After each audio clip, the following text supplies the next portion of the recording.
Good morning, welcome to morning walk with BRK news. ఇక ఏపీలో దొంగ ఓట్ల వ్యవహారంపై ముందు మరిన్ని ట్విస్టులు ఉండే అవకాశాలే కనిపిస్తున్నాయి. ఎందుకంటే కొత్త ఓట్ల సృష్టి, పాత ఓట్ల తొలగింపుపై రకరకాల వ్యవహారాలు తెరపైకి వస్తున్నాయి.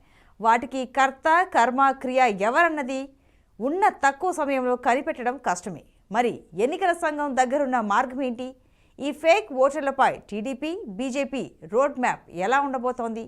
ఏపీలో అసలు దొంగ ఓట్ల కథ ఏంటి? దీనిపై మరింత సమాచారం మా ప్రతినిధి సురేందర్ అందిస్తారు లైవ్ ద్వారా.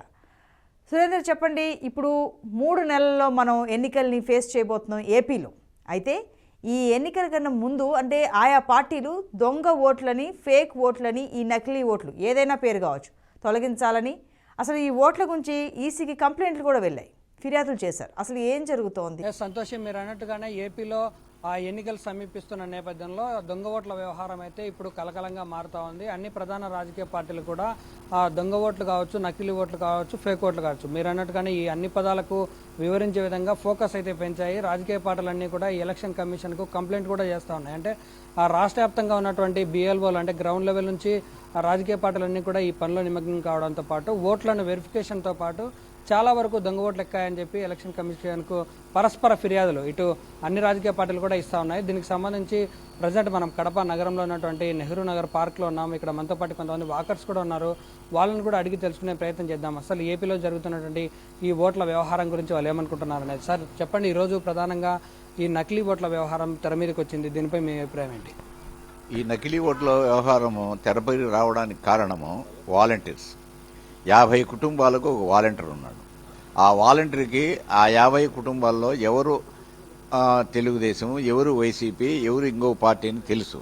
కాబట్టి ఇప్పుడు తెలుగుదేశం వాళ్ళ తెలుగుదేశంలో ఉన్నటువంటి వాళ్ళందరూ కూడా ఓట్లు తీసేయడానికి మరి జరుగుతుంది. ఇది వాస్తవం కూడా. నాకు తెలిసినటువంటి విషయం వస్తే దాదాపు నాకు 10-15 కుటుంబాలు మా ఓట్లు తీసేశారండి. మీరు ఎన్ని సంవత్సరాలు ఉంటున్నారంటే 10-15 సంవత్సరాలు ఉంటున్నాం, మా ఓట్లు తొలగించినారు.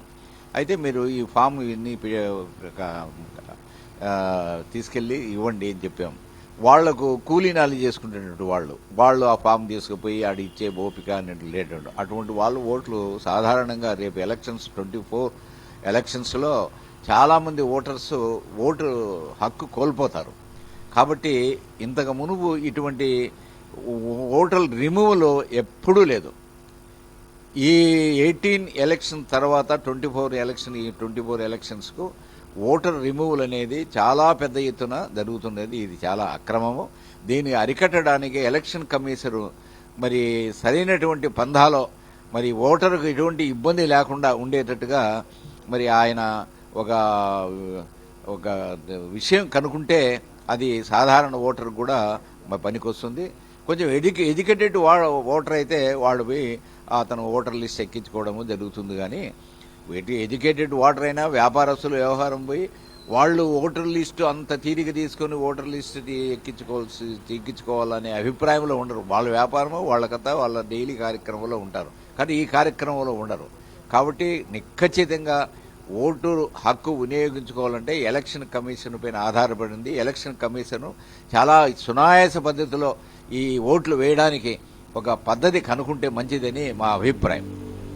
ఓటు అనేది వజ్రాయుధం. ఇప్పుడు ఇటు వైసీపీకి సంబంధించినటువంటి వాలంటీర్లు ఇంటింటికి సర్వే చేయబడుతున్నారు. దానికి తగ్గట్టుగానే టీడీపీకి చెందినటువంటి బిఎల్ఓలు అలాగే వాళ్ళకున్నటువంటి కార్యకర్తలు కూడా గ్రౌండ్ లెవెల్లో ఇంటి దగ్గరకు వచ్చి సర్వే చేయబడుతున్నారు. దీన్ని ఏ విధంగా చూస్తారు? ఓటు అనే వజ్రాయుధం నిజంగా ఉపయోగించే అవకాశం ఉందంటారా? యాక్చువల్గా ఈ ఓటర్ల వెరిఫికేషన్ అనేది సుమారు 5-6 నెలలుగా జరుగుతూ ఉంది.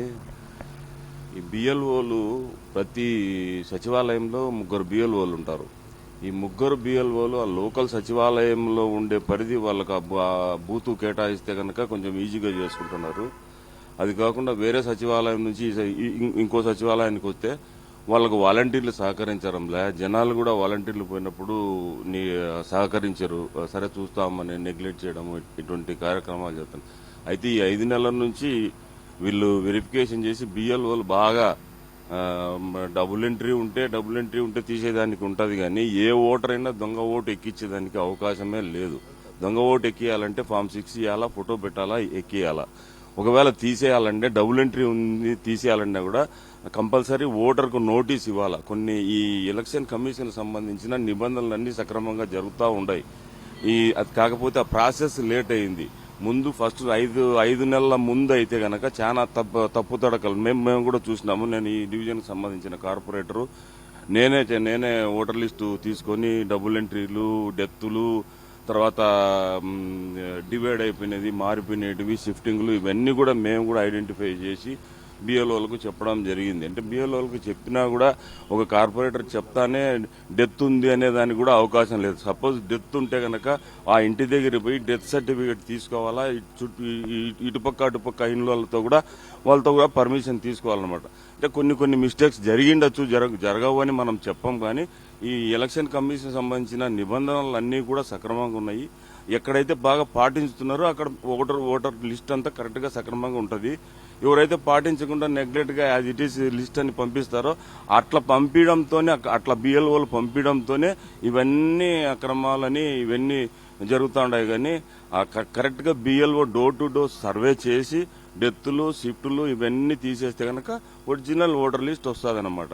అది కాకోకుండా, అది పని చేయకోకుండా చేస్తే ఇవన్నీ దొంగ ఓట్లన్నీ అవన్నీ ఇవన్నీ ఏదైనా ఒక ఓటు తీసేయాలని అన్నా కూడా సపోజ్ అతనికి నోటీస్ ఇచ్చి 2 చోట్ల నీ ఓట్లు ఉన్నాయి, ఏ ఓటు తీసేయమంటావు అని అడిగితే అతను ఎక్కడ పెట్టాలనో అక్కడ పెట్టి సంతకం చేసిన తర్వాతనే తీసేస్తారు. ఒక ఓటు ఎక్కియాలన్నా కూడా ఫామ్ 6 ఇచ్చి ఫోటో ఇచ్చి ఇస్తే ఎక్కిస్తారు. అంటే ఇవన్నీ జరుగుతూ ఉండే. కొన్ని మిస్టేక్స్ జరగచ్చు, కొన్ని జరగకుండా ఉండొచ్చు. ఆ పార్టీ వాళ్ళ ఉన్నప్పుడు వాళ్ళు ఉండొచ్చు, చేసుకోకుండా పోవచ్చు. కానీ ఎలక్షన్ కమిషన్ మాత్రం సక్రమైన పద్ధతిలో ఈయన తయారు చేస్తున్నారు. మాక్సిమం ఇంకా రాగా తప్పులన్నీ తగ్గిపోతాయి. సార్ ఇప్పుడు చెప్పండి, ఎలక్షన్ కమిషన్ తన రూల్స్ ప్రకారం నిబంధనలకు అతిక్రమించకుండా చేస్తే అన్ని సర్దుబాటు అవుతాయి అంటున్నారు. అట్లా పక్కన జరిగినటువంటి తెలంగాణ ఎలక్షన్స్కు మన ఏపీలో కూడా దాదాపు 5 లక్షల ఓట్లు ఒకే చోట ఉన్నాయని చెప్పి ఎలక్షన్ కమిషన్ చెప్తారు. దీని మీద ఎలక్షన్ కమిషన్ చేసే పద్ధతులన్నీ సక్రమంగా చేస్తే ఏం ప్రాబ్లమ్స్ ఏముండవు, అన్నీ ప్రాపర్గానే ఉంటాయి. Rules are made always perfect rules, వైలేషన్సే ఎక్కువ ఉంటాయి. సో ఎలక్షన్ కమిషన్ యొక్క రూల్స్ అన్నీ రెగ్యులర్గా పాటిస్తే అన్నీ కరెక్ట్గానే ఉంటాయి. దాంట్లో ఏం అనుమానం ఏం లేదు.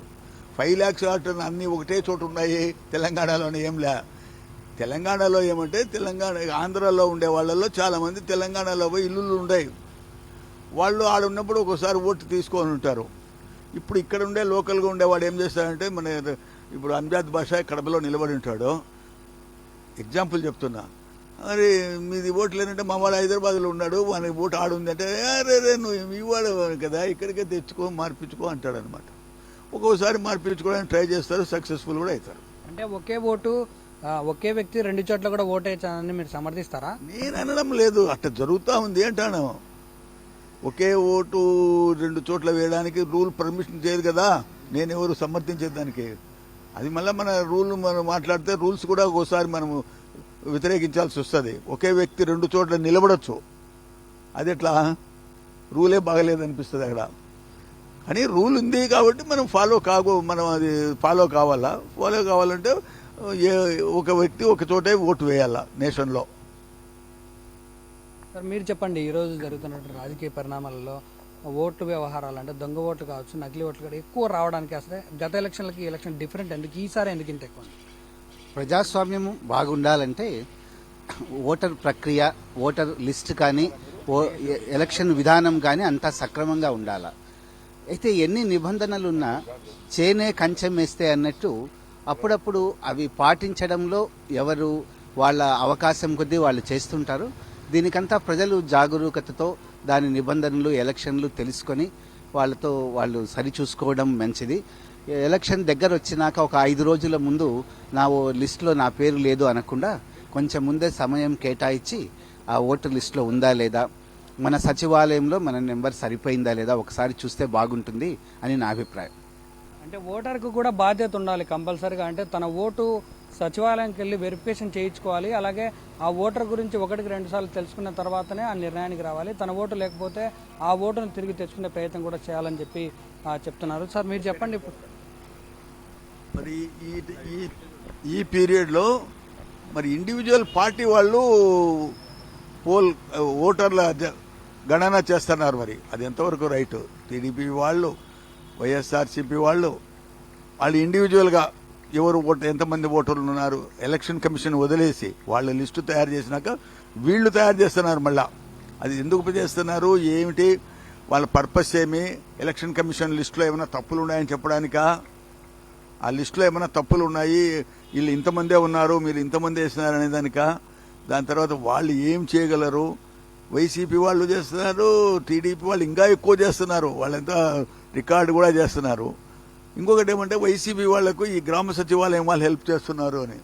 గ్రామ సచివాలయం వాళ్ళు గవర్నమెంట్ వాళ్ళ ఎంప్లాయీ కదా, వాళ్ళు పార్టీ తరఫున పనిచేస్తున్నారనే కూడా వర్షన్ కూడా ఉంది.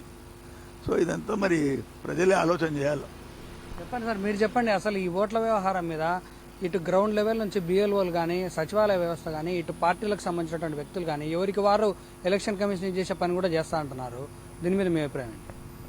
ప్రజాస్వామ్యంలో ఓటు వజ్రాయుధము అని అనేది మన నాయకులు చెప్తూ ఉంటారు, ప్రభుత్వం కూడా చెప్తూ ఉంది. మరి సక్రమంగా ఎన్యూమరేషన్ జరుగుతూ ఉందా? బూత్ లెవెల్ ఆఫీసర్స్ ప్రతి ఇంటికి వచ్చి వాళ్ళు ఎన్యూమరేషన్లో ఎవరెవరు ఆ ఇంట్లో ఉన్నారు, ఎవరు లేరు, ఎవరు మరణించారు, ఎవరు ఇతర ప్రదేశాలకు వెళ్లిపోయారు అనేది సక్రమంగా జరగలేదు అనేటటువంటి అభిప్రాయం నాకుంది. ఎందుకంటే గత ఎన్నికల్లో కడపలో నాకు ఓటు లేకుండా పోయింది.